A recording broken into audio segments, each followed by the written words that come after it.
नमस्ते दोस्तों, मैं हूं रोशन कुमार और मैं बिहार सहरसा से बिलोंग करता हूं। प्लीज़ प्लीज़ बंद करिए ना उसको। और आज की इस वीडियो का पर्पस कुछ भी नहीं है, कुछ भी नहीं है, सिर्फ बातचीत होने वाली है। ओ हेलो मिस्टर, इस पे बैठ जाइए, बैठ जाइए ना। कुछ जो मशवरा हो कुछ भी पूछ लेंगे, बैठ जाइए। तो हम तीनों बातचीत करने वाले हैं किसी भी चीज़ को लेकर के। आज का टॉपिक होने वाला है प्रेम। हम देखते हैं इन तीनों में से कौन प्रेम को ज़्यादा समझता है, ज़्यादा परखता है, ज़्यादा बातें करता है और ज़्यादा अच्छी क्वालिटी की जो है, अरे जो कुछ भी है वही बोल दीजिए, जो कुछ भी होगा। देखो अरे सर यार बंद करिए ना। 10-15 दिन पहले एक लड़की ने मेरे दोस्त को बोला, वो दोनों गर्लफ्रेंड बॉयफ्रेंड थे, उन्होंने बोला नहीं बंद कर भाई, वीडियो तो अपलोड है थे यूट्यूब पर। उन्होंने कहा कि बैठ जाइए सर। उन्होंने कहा कि देखो मेरे पापा तो नहीं मान रहे हैं, कास्ट अलग है, तुम नौकरी भी नहीं करते हो, हम दोनों कहाँ रहेंगे, समाज के लोग क्या कहेंगे, समाज के लोग क्या कहेंगे, बहुत सारी बातें। तो मेरा दोस्त बहुत टूट गया और मेरे पास आके बोला कि देखो ये कैसा प्यार है कि दुनिया देखने लग गया, बहुत सारी बातें। ठीक है ना, तो प्रेम नहीं हुआ। तो मैंने उनसे कहा कि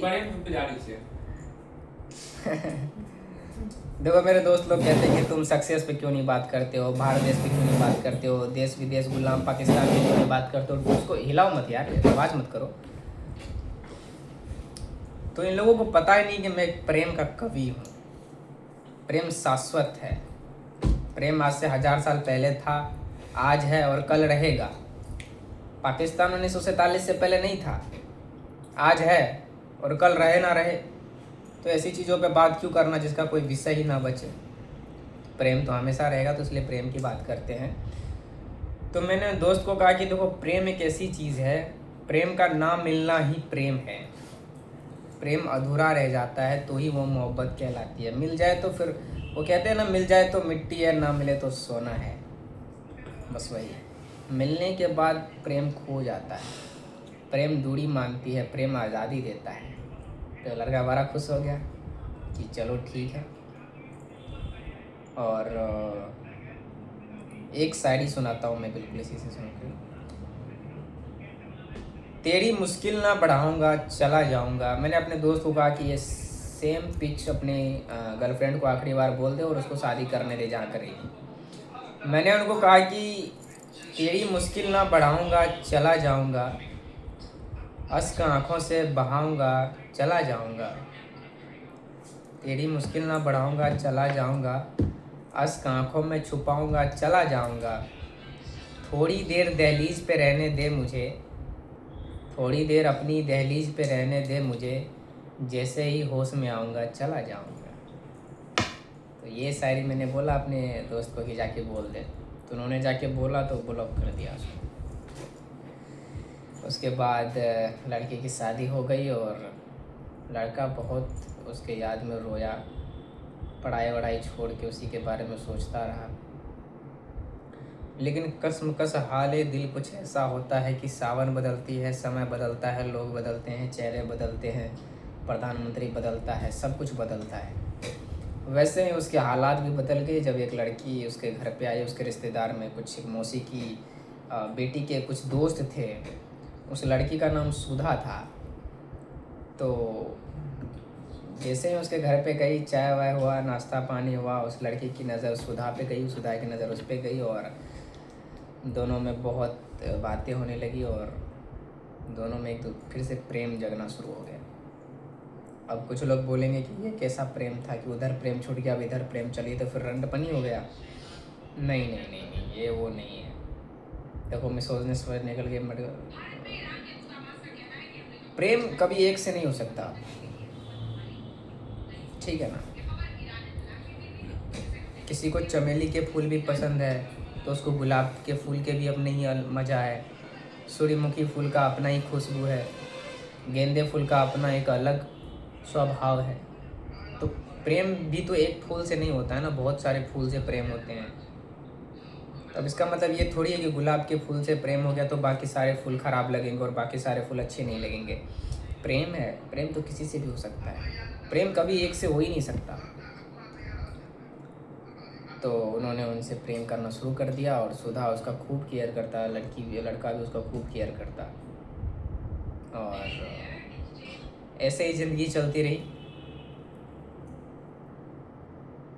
अच्छा, एक बारी क्या हुआ था ना कि एक लड़का था मेरे गांव में, वो रोज़ एक गली से गुजरता था। तो लोग कहते थे कि इसको इस गली से बहुत प्रेम है, लेकिन सच कुछ ऐसा नहीं था। उससे, उस लड़के को उस गली में खिड़की पड़ती थी, उस खिड़की पे एक चेहरा इंतज़ार करता था। उस लड़के को उस खिड़की से प्यार था, खिड़की पे आते हुए चेहरे से प्यार था। तो वो लड़का डेली जाता उस गली से, लड़की भी देखती, लड़का भी देखता, लेकिन एक दूसरे को कुछ कह नहीं पाते। लेकिन एक दिन लड़की हिम्मत जुटा कर के नीचे आई और उसके किताब में एक खत दे दिया, प्रेम पत्र। तो लड़का उस प्रेम पत्र को निकाल के खोल के देखा तो ऐसे देखता रहेगा जैसे उसमें उसकी पूरी दुनिया हो, पूरा टक टक निगाहों से। और उस लड़के ने साहस करके उस प्रेम पत्र को अपने बुक के अंदर डाला और फिर चला गया। और जैसे घर पे जाकर उस प्रेम पत्र को अपने कांपते हुए हाथों से खोलने की कोशिश की तो उसमें एक सूखा हुआ फूल था, गुलाब, और उसके नीचे कुछ अल्फाज लिखे हुए थे। अल्फाज कुछ इस तरह था, लड़की ने लिखा हुआ था कि फूल तुम्हें भेजा है खत में, फूल नहीं मेरा दिल है, प्रियतम मेरे तुम भी लिखना, क्या ये तुम्हारे काबिल है। लड़की कहती है मैंने जो फूल भेजा है ना आपको प्रेम पत्र में, वो फूल नहीं भेजा है, मैंने अपना दिल भेजा है। और उस लड़के के आंख में आंसू छलक गए और उसे ऐसा एहसास हुआ कि कुछ लोग प्रेम का इजहार नहीं करते, बस अपना दिल कागज में मोड़ कर दे देते हैं। और लड़का भी उसके लिए खत लिखता है और खत में लिखता है कि प्यार छुपा है खत में इतना, जितने सागर में मोती। लड़का कहता है तुम्हारे इस प्रेम पत्र में इतना प्यार छुपा है जितने सागर में मोती होते हैं, जिसको कोई गिन नहीं सकता, उतना प्यार है मुझे तुम्हारे लिए। देखो मेरे बगल में एक दो प्यार के मारे हुए लोग हैं, बेरोजगारी के मारे हुए लोग हैं।